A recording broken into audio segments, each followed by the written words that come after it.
We've now come to the end of our academic college career. I hope that you guys will use the next 6 days as an opportunity to hang out with your fellow classmates, get to know one another, the last way to wrap up our Colby life. To kickstart, we're going to have our Bassett Teaching Award speaker speaking today, which you guys have voted as a class. So I'll let Joe introduce a little bit about that. So, the Charles Bassett Teaching Award was established by the class of 1993 to honor a distinguished member of the Colby faculty. It is presented annually, and a faculty member may receive the award only once. Chosen by a vote of the senior class, the recipient presents the last lecture. This year, the recipient of the Charles Bassett Teaching Award and our esteemed presenter of the last lecture is Associate Professor of History, John Turner. So please welcome him as he comes to impart some knowledge on our last lecture.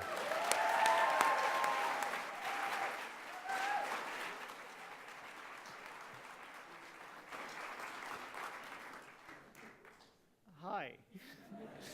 I got to take a picture of this because... Okay, you guys in the back too.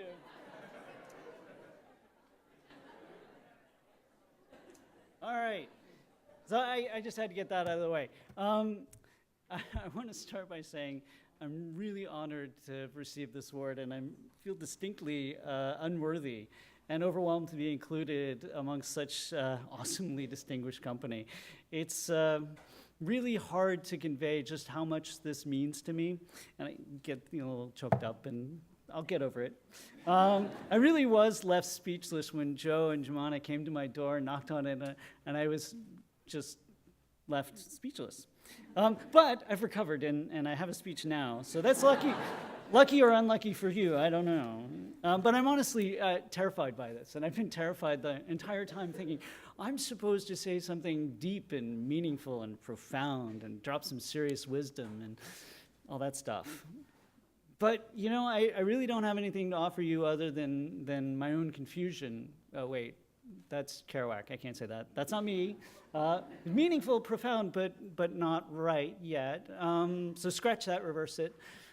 Willy Wonka. No, can't do Willy Wonka, because that's also not weighty enough, and also not mine. So I'll give you some advice, or at least I'll pretend to.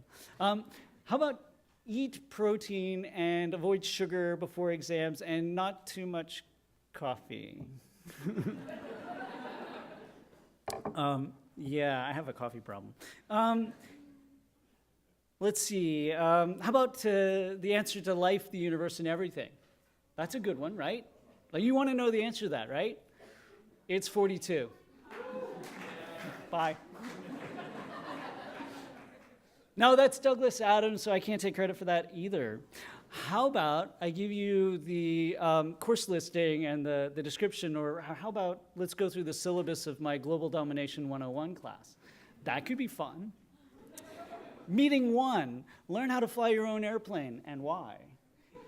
Meeting 2, never get involved in a land war in Asia and never ever involve Russia before winter. Just for the NSA guys listening, dudes, I really don't teach that class, but I could. Killer Jan plan, Paul. What do you think? No, in all seriousness, I actually want to talk about some of the reasons why I teach. I love to teach. I'm a goofball that way. Some people ride roller coasters for fun. Me, I go into the classroom. I think that's the coolest thing ever. One of the best parts is opening windows so that people can see more acutely, see more accurately, and argue more effectively. My hope, my goal, is to challenge us, we, each and every one of us together, to wrestle with hard questions and seek the elusive answers that in the end make us think more clearly, more critically, and articulate and argue more effectively.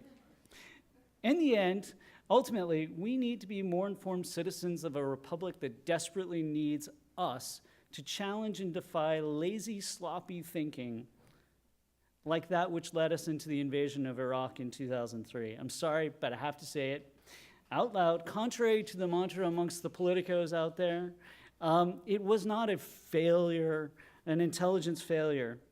It was a failure of intelligence. Okay, that's a bold statement to make. But I have a story that I like to tell that explains some things about decision making.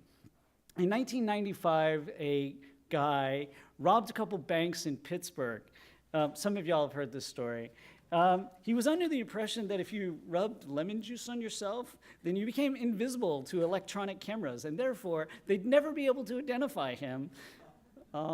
Yeah, about that. Yeah, they caught him pretty quickly. But he was convinced that it would work. He'd even tested the idea in advance with a camera. But unfortunately for him, his selfie skills were extremely flawed, and no one around him told him that it was patently ludicrous. So step one, new friends.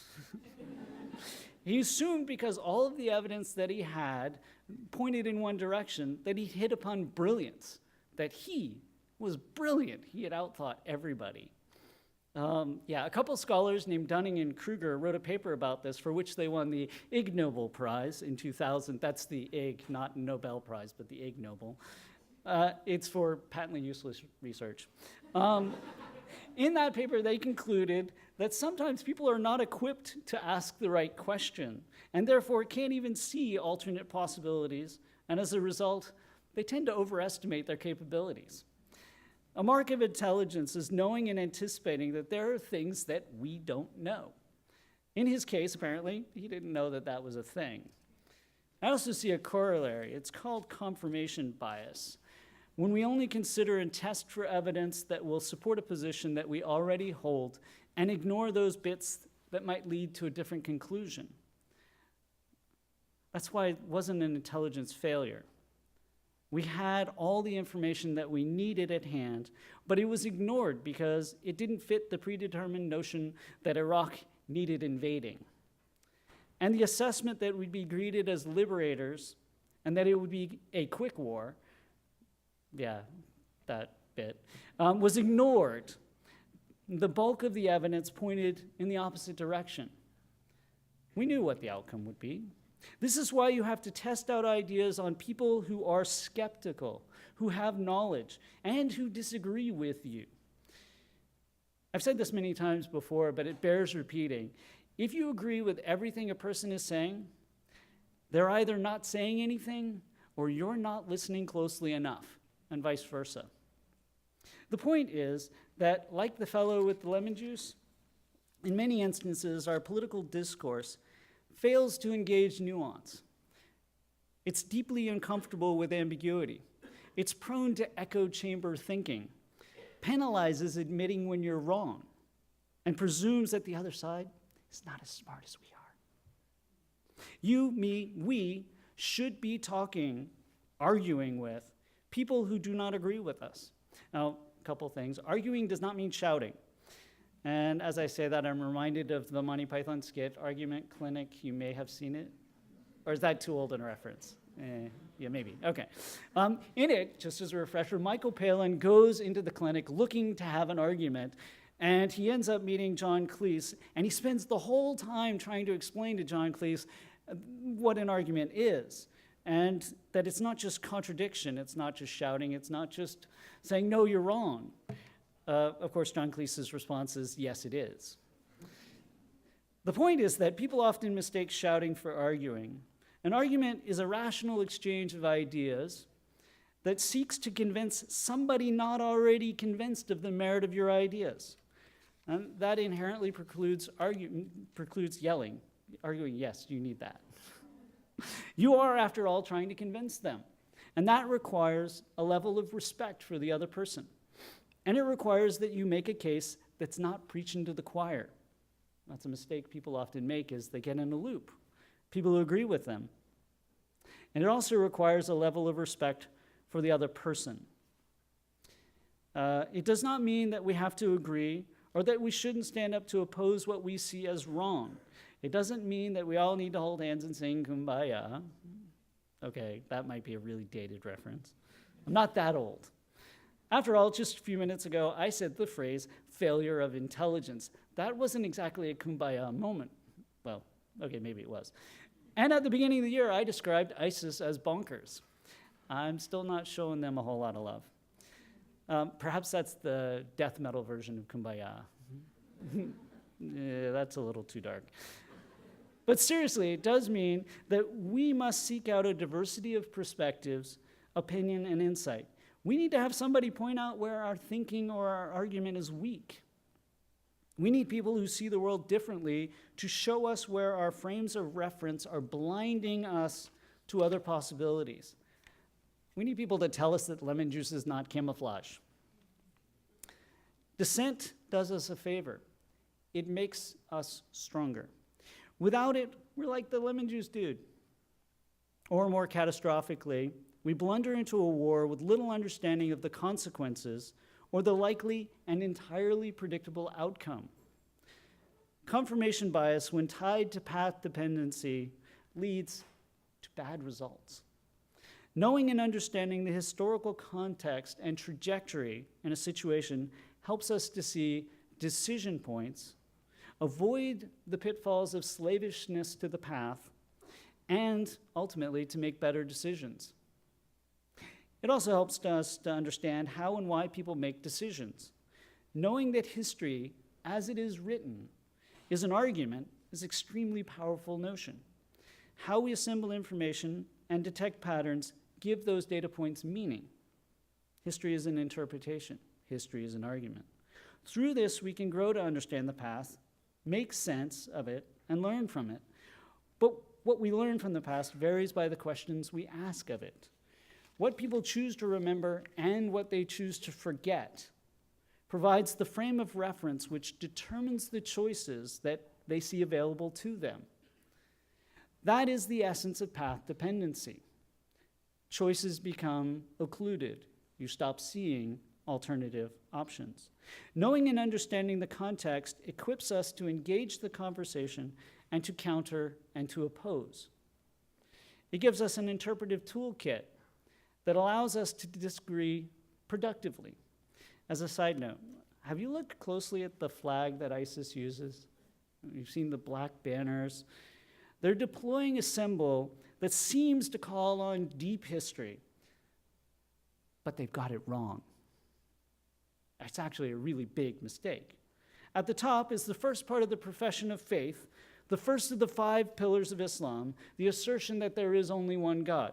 Okay, they got that bit right. So far, so good. But the medallion in the middle of the flag, that little bit in the middle, is supposed to be the second half of the profession of faith as represented on an early Islamic coin. But it's not.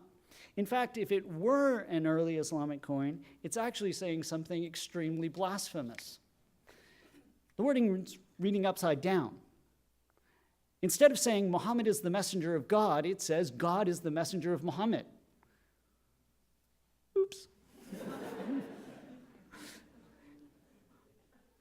Yeah, and I actually did that. That's not an autocorrect fail. That's major fail. Yeah.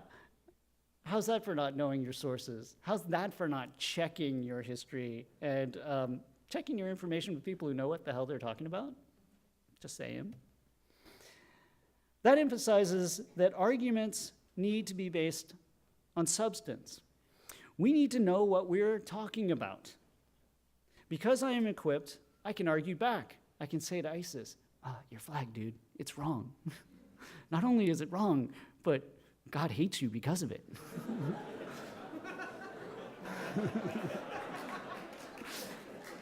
Maybe that was a little strong. I'll also say that there are a bunch of ill-informed Kharijites, but that's a bigger argument. I won't go into that. I don't have a whole lot of love for them. But feeling and anecdotes cannot substitute for careful reasoning. A gut feeling that something is wrong is easily refuted if you have nothing to back it up with. If you just have your gut feeling, well, that's not going to win an argument. Feelings can't be completely excluded from a conversation, but we need to be wary of how we use them and deploy them in discussion.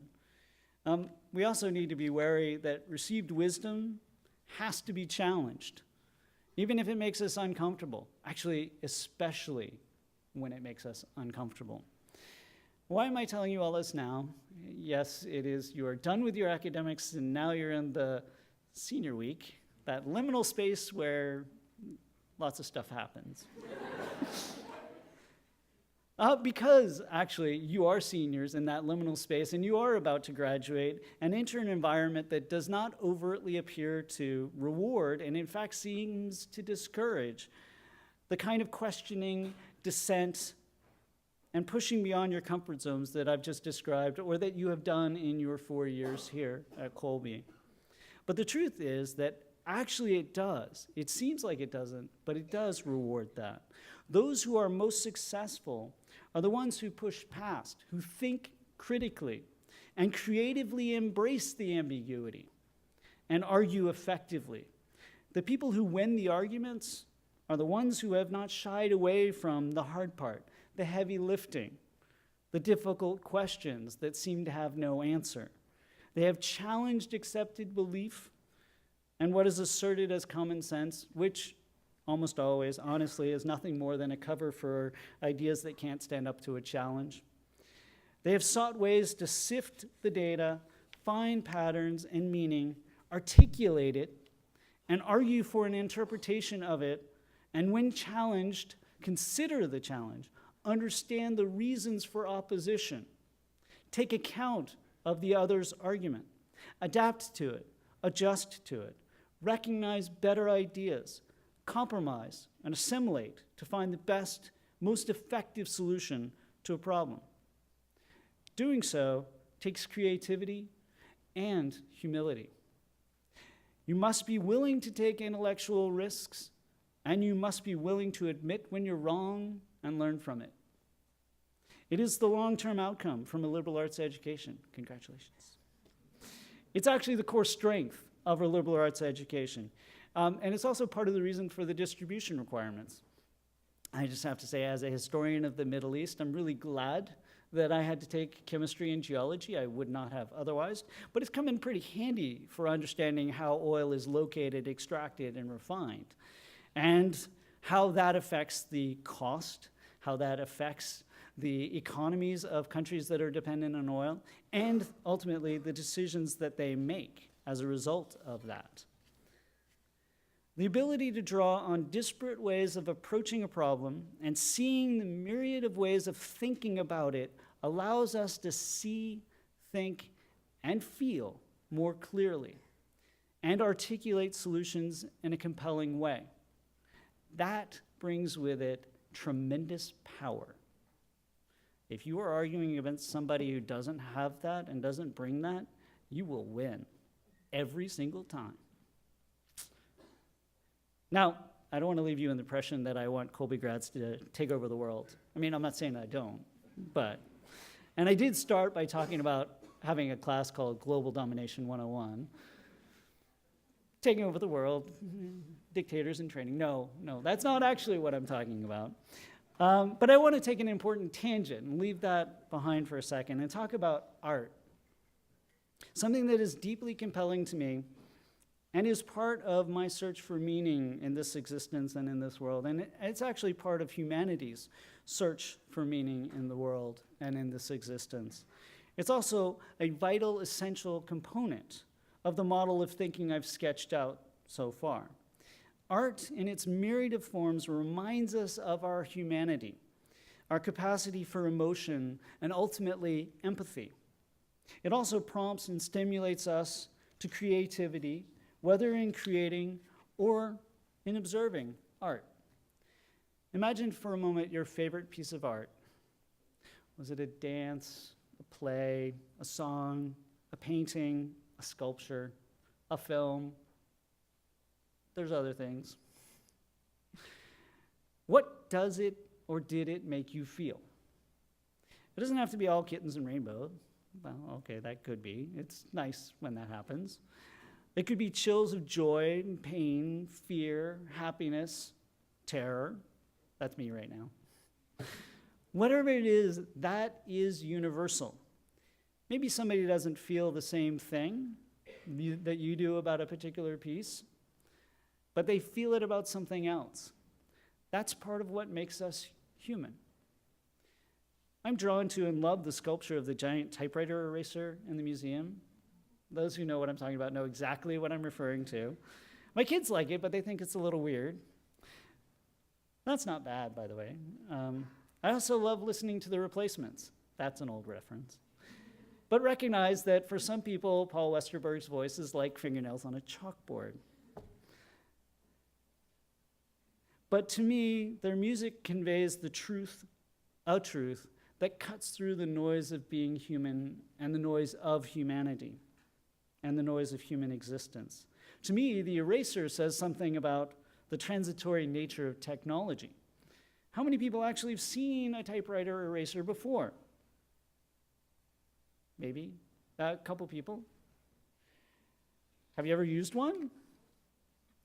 Most people, when looking at this thing in the art museum, have no idea what it is or what it's supposed to be or do. It looks like a giant red wheel with wires coming out of the top. And now those of you who didn't know what I was talking about do now know what I'm talking about. Like, oh, that thing, that's what that is. It, like all art, is part of the quest for meaning. And in it, we find reminders of our humanity and the humanity of others. This is actually for real, part of the answer to life, the universe, and everything. I did offer that at the beginning, so there's that nugget. The capacity for empathy and empathetic understanding and the acknowledgement of the humanness of the other person is what allows for and opens up space for creative dialogue and argument that is productive and leaves us better than we were before. That mode of discussion I mentioned earlier, the argument that forces us to grow stronger, is premised on the acceptance of the other person's humanity and intelligence. It's essential. Without it, we forget the humanness, and that can lead to some very, very horrible things and very horrible places. And short of that, without that recognition, it leads us to dismiss ideas without fully considering them. Again, that doesn't mean we have to hold hands, agree, sing songs together, but doing so leads us to fail to see that everyone makes decisions for reasons and that people can be reasonably human, reasonably intelligent human beings and still disagree with us. That they disagree with us says nothing necessarily about their intelligence or their cognition or their ability to reason. It doesn't make them bad people either. It just means we haven't tried hard enough. Reminding ourselves of our and others' humanity is a vital component for living a full life and engaging with others in a search for knowledge, truth, and understanding. That is not to say that we need to constantly argue about everything, but it is to say that we must not be bystanders to our existence. We can't just watch it go by. It also means that offering the world our confusion and bewilderment is a gift, and it is the first step in recognizing that we don't and can't have the answer for everything. Not only is that okay, it is also essential. Knowing that we don't know and admitting that we don't know is not the marker of weakness, but it is the marker of intelligence. Knowing that you don't know something, well, then you're not likely to smear lemon juice on yourself and think you're invisible. I hope not. Maybe that's later on tonight.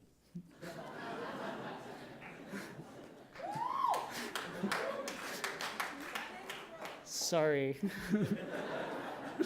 So I want to leave you with a couple of challenges, with actually two challenges for you. First, I want you to seek out art that moves you and knocks you off center regularly. Art that challenges you and forces you to question and confront. Create it, participate in it, play with it, joke with it, grow through it. Sing in the shower, learn how to play guitar, maybe. Play in the mud, paint. And second, find people who disagree with you and talk about big stuff with them. Don't shy away from difficult subjects out of politeness. Discuss them at dinner. Like that's the great big taboo? No. Challenge that. Drink some coffee. Discuss ideas. When someone tells you that something is so, ask them why.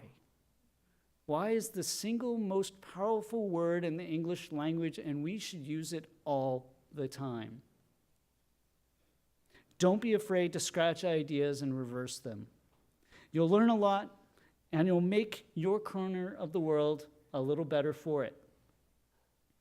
But importantly, don't forget to laugh, smile, and love as you do it, because life should have kittens, puppies, and rainbows and things like that too.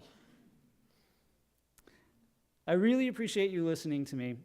And once again, I can't possibly convey how much it means to me to be honored in this way. It is with deep humbleness and appreciation and recognition.